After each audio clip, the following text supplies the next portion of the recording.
Good evening, everyone. My name is Lemberg, and I am the new CEO of Nimbus Platform IO.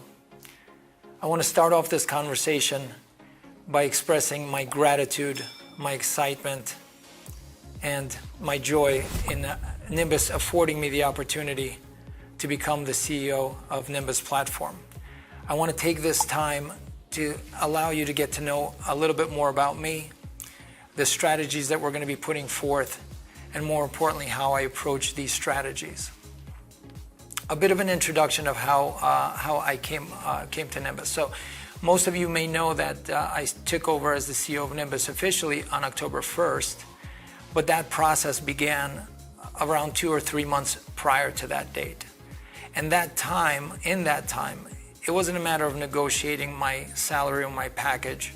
It was more along the lines of me understanding the value that we can bring to the product and to the community. An entering CEO has one of two options when they're taking over an organization. They can go into the organization and find out the organization's strengths and weaknesses and develop a strategy off of those. But I always feel like that's a very limited approach.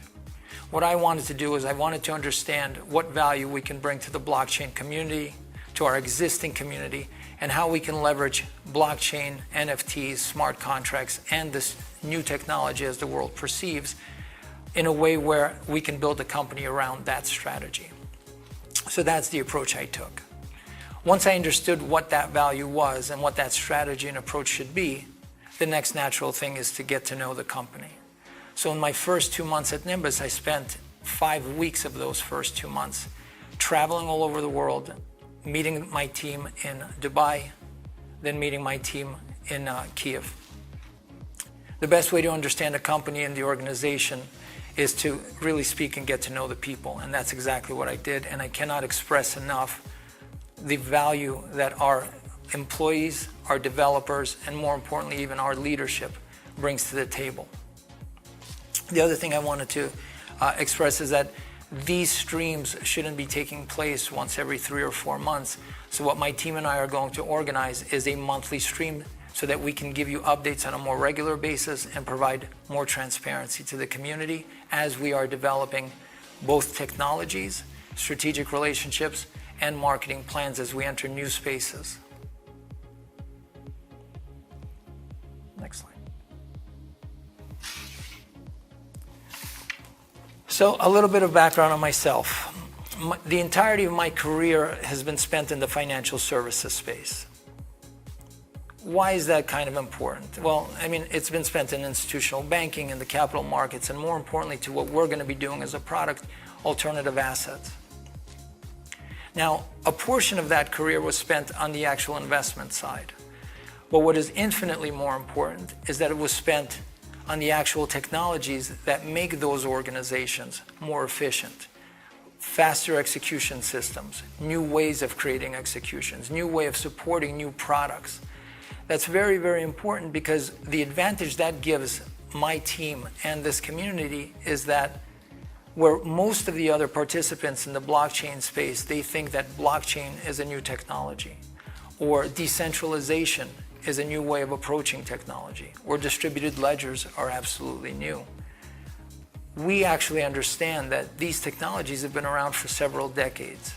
And when we say new decentralization, decentralization actually happened when we were executing trades instead of on paper, we started to do them electronically. And then when we went from electronic trading and we started giving the world or the community that's participating as clients the ability to actually execute their orders directly. So decentralization of technology, especially in the financial services space, is certainly not a new technology. And that gives us a tremendous amount of value over our competitors because we understand that because these are new technologies, we can leverage these technologies in a way that most people in the industry cannot. And I'll go into that in a little bit. So we understand where Nimbus is today. From staking to lending to liquidity to borrowing. I want to talk a little bit more of why we are, why the industry as a whole selected peer-to-peer lending and lending as a product. When blockchain started to become more popular in the recent days, everyone who wanted to participate in blockchain understood that adoption is the key way to actually build this new technology. So everyone had to decide, what is that financial instrument that isn't overly complex, that is already being done in the real world, and how do we get that actual adoption from the existing community? And most folks, just like Nimbus, selected peer-to-peer lending and liquidity. And that's a great choice, right? Most people understand what it means to borrow. Peer-to-peer has been around for around 15, 20 years. We understood that we can get a community, an existing community that understands that financial model. Where the industry is going to start slowing down is the adoption of that community has already taken place. And the fight for that community and for that particular investment model is going to take place on the marketing side. Who can market it better? Who can educate the consumer better? But as a strategic approach going into the future, what we're going to realize that by using marketing and by bringing people into products that they're not overly familiar with, we can get them excited, we'll get participation, but adoption and sustainability will not be in place. So as an existing product, Nimbus has done an extraordinary job building peer-to-peer and the existing community and the volumes that we're seeing and the utilization that we're seeing. But going into the future, because we have this leadership advantage of who understands financial services, we also understand alternative assets that can be leveraged using blockchain that most of our competitors do not. I want to switch to what Nimbus is doing tomorrow. In order to take advantage of a lot of the alternative investments that have very, very mature communities, billions and billions of dollars are being transacted, we have to start from the NFT component. And Nimbus, sometime in December, will be launching our NFT and our NFT marketplace. We're going to leverage that by taking advantage of the tremendous amount of excitement that NFTs are bringing to the space. But I assure you that we will not be doing NFTs exactly like the rest of the community. Yes, we'll have some art, and yes, we'll leverage some of the sports figures, and yes, we'll leverage some of the alternative assets and collectibles that are going to the NFT space. But to do it the same way as everybody else is not going to get the adoption that Nimbus deserves and you as a community deserve.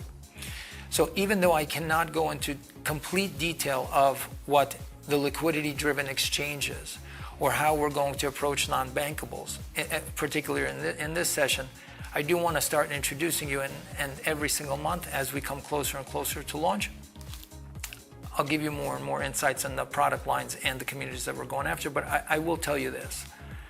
One of the largest segments in the financial services space are alternative assets. And the absolute pinnacle of alternative assets are products that are very widely invested in today, have tremendous communities and a tremendous amount of investment capital there. But much, much more importantly, these communities have always been looking for a better investment model, a more liquid model, a model where pricing is actually dictated by the actual community and price discovery is dictated by the actual community. And more importantly, a lot of these asset classes, let me give you an example, domain names are a massive, they're probably the largest digital asset class the world has known, but you have very limited participation because there's very limited liquidity, both from the retail and the institutional side. What most people may or may not know, asset classes, even like sneakers that are a $6 billion industry that are growing to a $30 billion industry, who have a tremendous community, are also a very illiquid and a very inefficient marketplace. And I can keep going on, whether it's sneakers or domains or yacht sales or music or fashion. The wonderful thing about those asset classes is that we don't have to teach this very, very large investable community of what those asset classes are, as we have to teach with other financial products. And because all of these asset classes are running on an auction-based model, you always have the inefficiency of a one-to-one relationship, both from acquiring that asset class, deriving a liquidity from that asset class. And that is why these asset classes are touted as an industry at $40–50 billion, which is quite impressive, but not the $200–300 billion that the community can actually support. And that's one of the things that Nimbus, unlike anyone else, is actually going to bring to the table. And I'll give you more insights into that in our next meeting. From a non-bankables perspective, adoption is going to come from people who want to be a part of this technology and this platform. A great deal of that adoption, without the need for education, comes from regions that are not, where most participants are non-bankable. They're not bankable because of the infrastructure.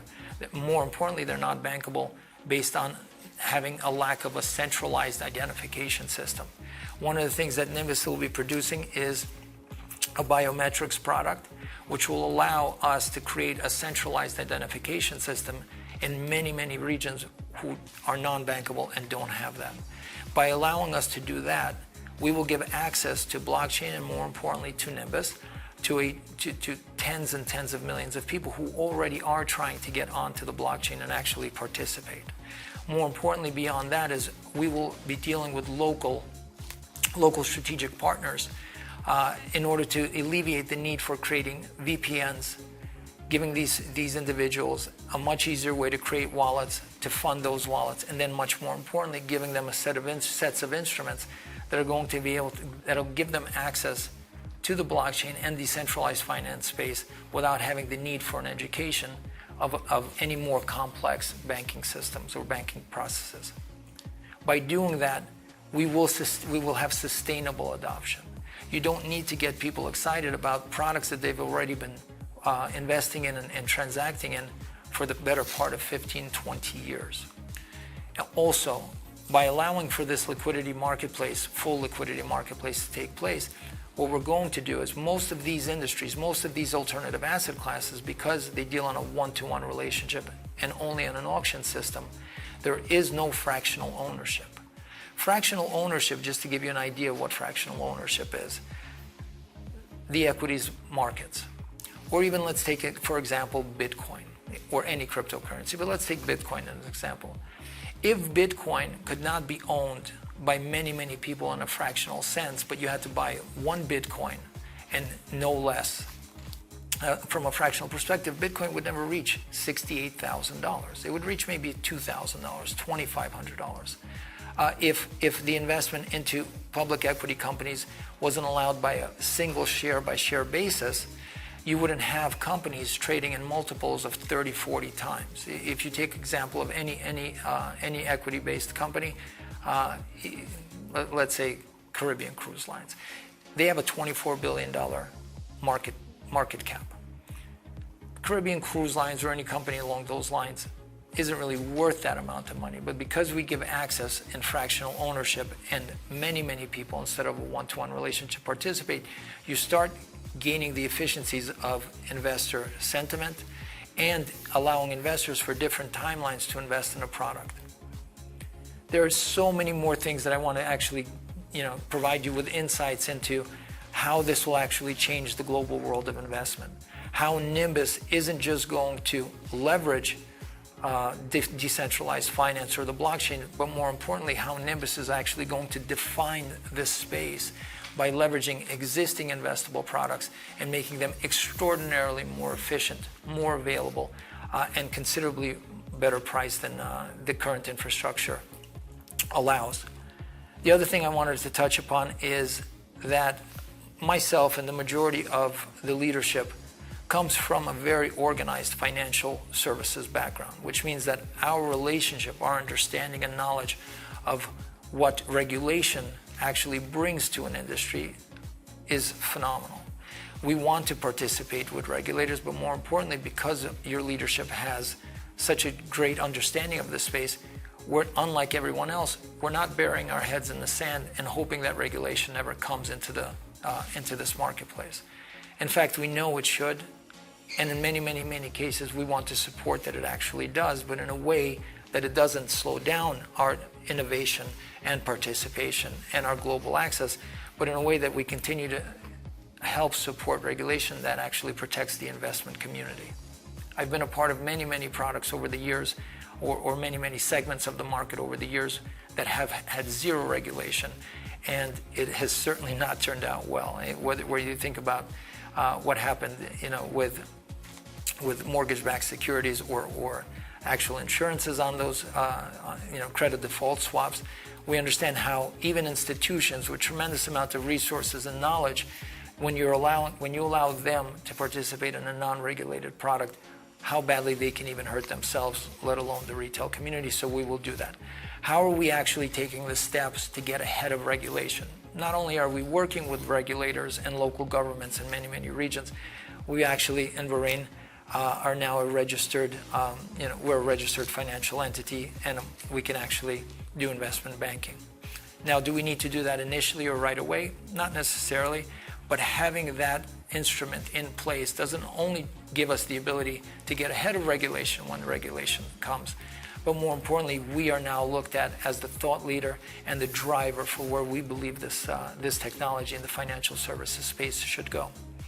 We also understand that stable coins are going to be a major, major factor as part of this industry going forward, very simply because as you take asset classes, either public or to the investment community, you want those asset classes to dictate the price and the price movement. You don't want the asset class tied to a cryptocurrency or a coin or a token that moves independently and can have either help or, in most cases, hurt that particular asset class. So stable coins are going to be a very, very big factor. There's the way we're jumping on that, and we do know that regulation is going to come in a very, very big way to stable coins, which are now a $150 billion industry. We're starting to create custodial banking relationships in different regions. By doing that, we're getting ahead of regulators who are going to say that, in order to have a stable coin, you are going to need to either be a custodian or a bank, an actual licensed banking institution. So that's how we're securing our future ahead of anyone else that I could think of in the space from a DeFi perspective.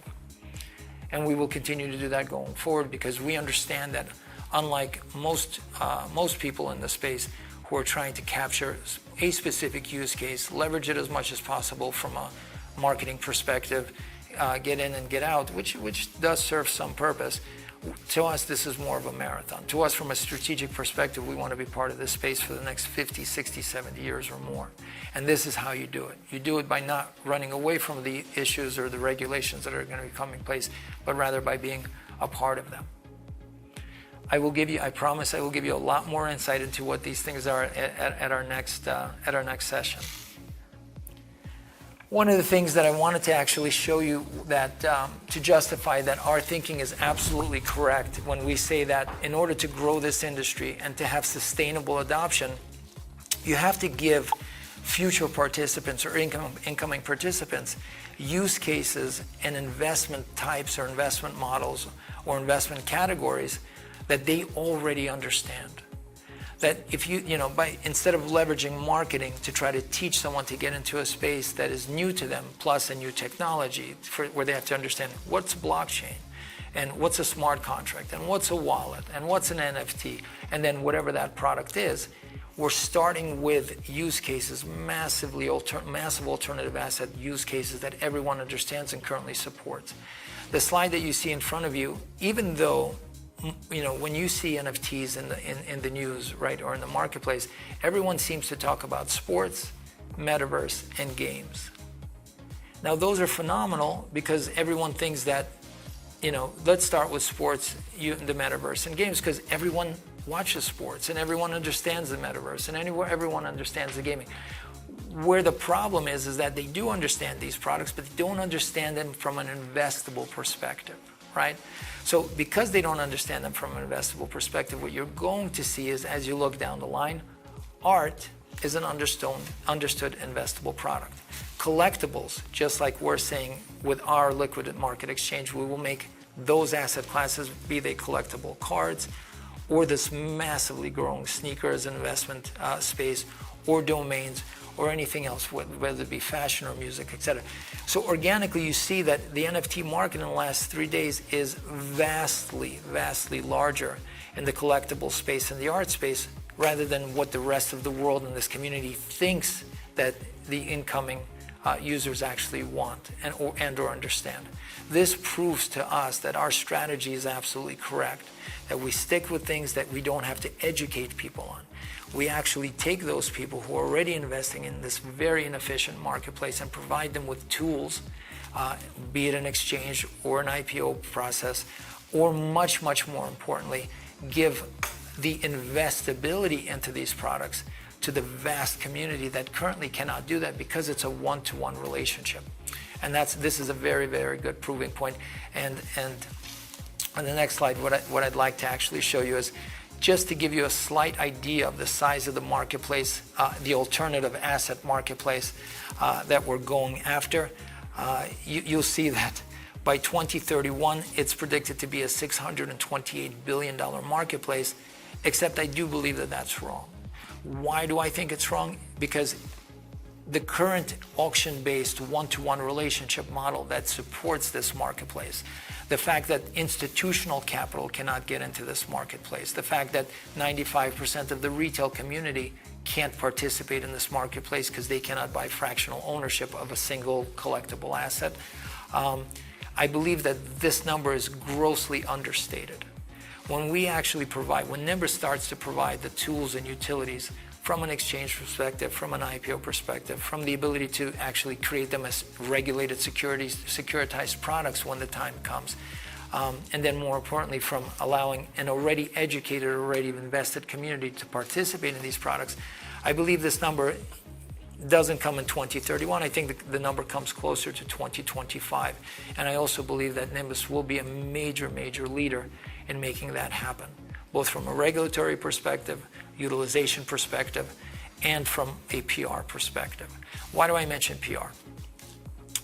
I understand the value of marketing whenever you launch a new product in an education, from an educational perspective and from adoption perspective. Our approach is going to be slightly different. We will leverage our incredible marketing team to continue to build that brand awareness and our brand and education channel. However, everything that Nimbus will do going forward will always start with influencers, very respected organization in any particular category or space that we go into, which means that we're never going to go into anything alone. We're always going to go in with, number one, partners that can actually educate us on a particular space or a particular product line or a particular community. We're always going to go into these things with the validation that someone who is very, very respected in that particular instrument type, very respected, actually believes in us. So we will get that trust from the community, and we'll do everything on our part to maintain that trust, both from our partners' perspective, from our community of investors' perspective, and future participants, from their future participants' perspective. I believe that when you enter a space with using that as a model, you get instant penetration, trust from the community, and you have something better to live up to instead of just creating products based on hype. That's something we won't be doing.